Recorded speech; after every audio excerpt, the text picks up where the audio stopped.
Quand tu as de l'argent dans ce monde, tu peux faire à peu près tout ce que tu veux. Je dis bien à peu près tout ce que tu veux. On va parler aujourd'hui de corruption à un niveau inimaginable. On est en pleine Coupe du Monde au Qatar en 2022 et beaucoup ont oublié qu'au moment de l'attribution de cette Coupe du Monde au Qatar, ça a été perçu comme un choc. Pourquoi? Parce qu'en 2010, quand le Qatar a gagné l'organisation de la Coupe du Monde, il a gagné face aux États-Unis qui avaient de loin un meilleur dossier. Les États-Unis sont arrivés ce jour-là dans la salle, confiants du fait qu'ils allaient gagner. Et à la grande surprise de la planète entière, on a annoncé que le vainqueur, c'était le Qatar. Un minuscule État dans le Golfe. Comment le Qatar, qui n'a aucun stade de football à ce moment-là, peut venir gagner devant les États-Unis avec tout ce que les États-Unis avaient comme dossier compétitif et attractif. À partir de là est née une série d'enquêtes dont on va parler dans cette vidéo. Et vous allez comprendre comment est-ce que grâce à l'argent, le Qatar a pu obtenir sa Coupe du Monde. Du moins, c'est ce que nous révèle le documentaire que Netflix a fait au sujet du mondial qatari. Restez donc jusqu'au bout, parce que ce qui m'a vraiment choqué là-dedans, c'est que le documentaire explique comment est-ce que le Qatar a fait pour corrompre les membres du comité exécutif. Et vous allez être très choqués d'apprendre comment ça s'est passé avec les Africains. C'est-à-dire que même pour la corruption, c'est incroyable.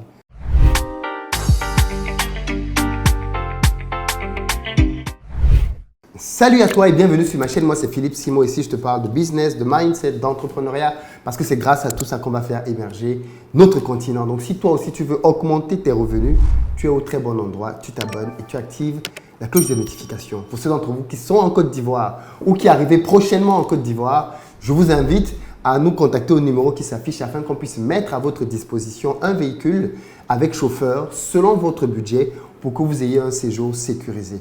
Pick-up, SUV, berline, citadine, on a tout ce qu'il vous faut. En introduction de cette vidéo, je vous annonçais qu'on va parler aujourd'hui de l'attribution de la Coupe du Monde au Qatar en 2010.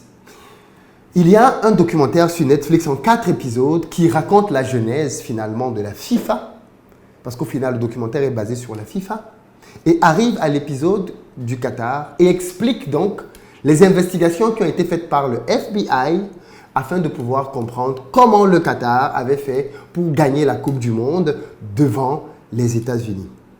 Vous savez que les Américains n'aiment pas perdre. Donc, dès qu'ils ont perdu, là, allez, boum, ils ont envoyé le FBI aller commencer à ouvrir les sales dossiers. Et d'après ce documentaire-là, le Qatar aurait sous-doué plusieurs personnes pour obtenir les votes. Alors déjà, il faut revenir en 2010.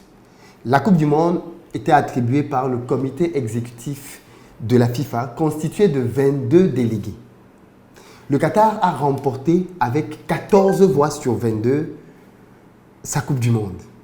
Et ça peut paraître surprenant parce qu'on se dit, mais comment le Qatar a fait pour avoir autant de voix devant les États-Unis qui avaient un meilleur dossier? Les États-Unis, ce n'est quand même pas des enfants. Ils savent comment fonctionne le business. Ils savent comment présenter une candidature. Ils ont déjà organisé la Coupe du Monde en 1994. Donc, s'ils reviennent maintenant, c'est le pays le plus puissant économiquement au monde. Ils ont déjà des stades de foot. C'est un pays qui aime le sport, même s'il y a un peu moins le football. Mais avec les années, il y a de plus en plus quand même d'engouement autour du football aux États-Unis. Ce pays-là est bien parti pour remporter la compétition. Eh ben non. Eh ben non. Comment se fait-il que le petit Qatar ait gagné? Il va donc s'en suivre des enquêtes pour essayer de comprendre est-ce qu'il n'y aurait pas eu corruption. Et bien évidemment, on va découvrir énormément de choses. Le documentaire est long, mais très intéressant. Et ce que je veux retenir simplement pour vous partager maintenant, d'après le documentaire, c'est ce que chacun des membres que le Qatar aurait corrompu a reçu. On va terminer par les Africains, parce qu'il y en avait 3 qui étaient en lice. Un Camerounais, un Ivoirien et un Nigérian. Mais on va commencer par les autres. Le premier dont le documentaire parle, c'est le délégué thaïlandais. Il faut savoir que chaque confédération a un certain nombre de votants, de délégués votants qui vont ce jour-là simplement élire la personne qui va gagner. L'Asie donc avait déjà Bin Amin qui était lui-même qatari et il y avait d'autres délégués asiatiques qu'il fallait convaincre. On dit dans le documentaire que, en échange de la voix de la Thaïlande, le délégué Worawi Makudi a obtenu pour son pays un gros contrat gazier dans lequel le Qatar s'engageait à livrer à la Thaïlande le gaz à un prix extrêmement réduit, quasiment cadeau. Voilà donc en contrepartie de quoi est-ce que la Thaïlande aurait donné son vote. La deuxième personne dont parle le documentaire n'est rien d'autre qu'un Européen, Mario Lefkartis. Il est dit de Mario Lefkartis qu'il aurait donné sa voix au Qatar en contrepartie de la vente d'un terrain à Chypre au fonds d'investissement qatari pour une somme, tenez-vous bien, de 32 millions de dollars. Mais ce n'est pas tout. Dans la même période, quelques jours avant les élections, tout ce que je suis en train de vous dire là s'est déroulé quelques jours avant les élections. Quelques jours avant les élections, il y a donc l'émir du Qatar qui se rend au Brésil pour rencontrer Lula.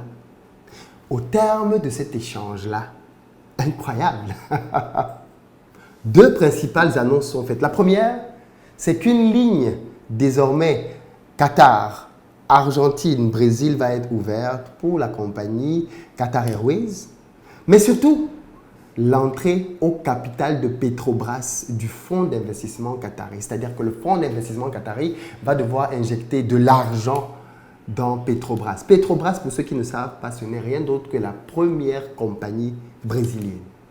Et le fonds d'investissement qatari, donc, est en position d'y injecter beaucoup d'argent, quasiment pour pouvoir racheter cette entreprise. C'est quand même drôle, non, toutes ces coïncidences. Mais ce n'est pas tout. La cerise sur le gâteau se déroule en France. À cette époque-là, Michel Platini est le patron du football européen. Et en tant que patron du football européen, bien évidemment, qu'il a une certaine ascendance sur les gens qui vont voter. Puisque, en tant que patron du football, tous les délégués sont dans sa fédération. Ce sont des gens qu'il connaît. C'est même parfois des gens qui étaient dans sa propre équipe de campagne pour pouvoir accéder au trône du football européen. Et donc, les Qataris savent que s'ils obtiennent le vote de la France, avec le vote de la France, ils vont obtenir d'office d'autres votes dans le même temps. Platini reçoit une invitation à venir déjeuner à l'Élysée avec le président français. Quand il arrive, il est surpris d'entrer dans une pièce avec 8 personnes, parmi lesquelles le fils de l'émir du Qatar. Et Platini lui-même le dit très clairement. Le président de la République ne lui a pas dit de voter pour le Qatar. Mais il est sorti de cette réunion en comprenant que s'il votait pour le Qatar, ça allait être une affaire d'État. Il ne fallait pas qu'il vote pour les États-Unis, il fallait qu'il vote pour le Qatar pour pouvoir privilégier les intérêts suprêmes de la nation française. Voilà donc comment est-ce que Michel Platini vote pour le Qatar. Mais ce que beaucoup ne savent pas, c'est que suite au soutien de la France pour le Qatar, il va se suivre un certain nombre d'éléments quand même assez interrogateurs. Première chose, le fonds d'investissement qatari rachète un club de football en France. Et quel club? Le principal club de la capitale, le Paris Saint-Germain. Donc tous ceux qui sont contents de supporter le Paris Saint-Germain, d'après ce documentaire, le Qatar rachète le Paris Saint-Germain suite à cet échange-là. Dans ce bureau-là, dans le deal, il y avait le rachat du Paris Saint-Germain. Et je rappelle aussi qu'à ce jour, le Qatar a injecté plus de 2 milliards dans le PSG. Mais ce n'est pas tout. Il y a, dans le même temps, de gros contrats qui sont signés entre la France et le Qatar, dans lesquels la France s'engage à fournir des avions militaires au Qatar, mais surtout énormément d'avions Airbus. On voit donc ici que, d'après ce documentaire-là, les uns et les autres ont essayé de vendre au plus cher leur voix. D'après le même documentaire, il y avait, à cette époque-là, en Afrique, 3 délégués. 3 voix, c'est énorme. On est d'accord, c'est énorme, 3 voix. Ces 3 voix étaient celles du Camerounais Issa Hayatou, de l'Ivoirien Jacques Anouma et du Nigérian Amos Adamou. Est-ce que vous savez ce que le documentaire dit que les trois ont reçu? D'après le documentaire, chacun d'eux aurait reçu 1,5 million de dollars à titre personnel. 1,5 million de dollars. Voilà le prix auquel ils auraient cédé leur vote. Quand on voit ce que les autres auraient cédé, ça interpelle quand même. C'est-à-dire que même quand il faut corrompre, certains ont corrompu pour les intérêts de la nation. Certains ont corrompu pour diminuer le prix du gaz, pour que la population se retrouve à avoir les factures de gaz allégées. D'autres ont corrompu pour avoir un club de football majeur en Europe, dans leur pays, mais surtout vendre des avions à des prix exorbitants, parce que ces avions-là coûtent bien évidemment une petite fortune. D'ailleurs, je ne l'ai pas dit, mais beIN Sport, dans le même cadre, beIN Sport, chaîne qatari, a racheté les droits du football français à un prix exorbitant, toujours dans l'enveloppe.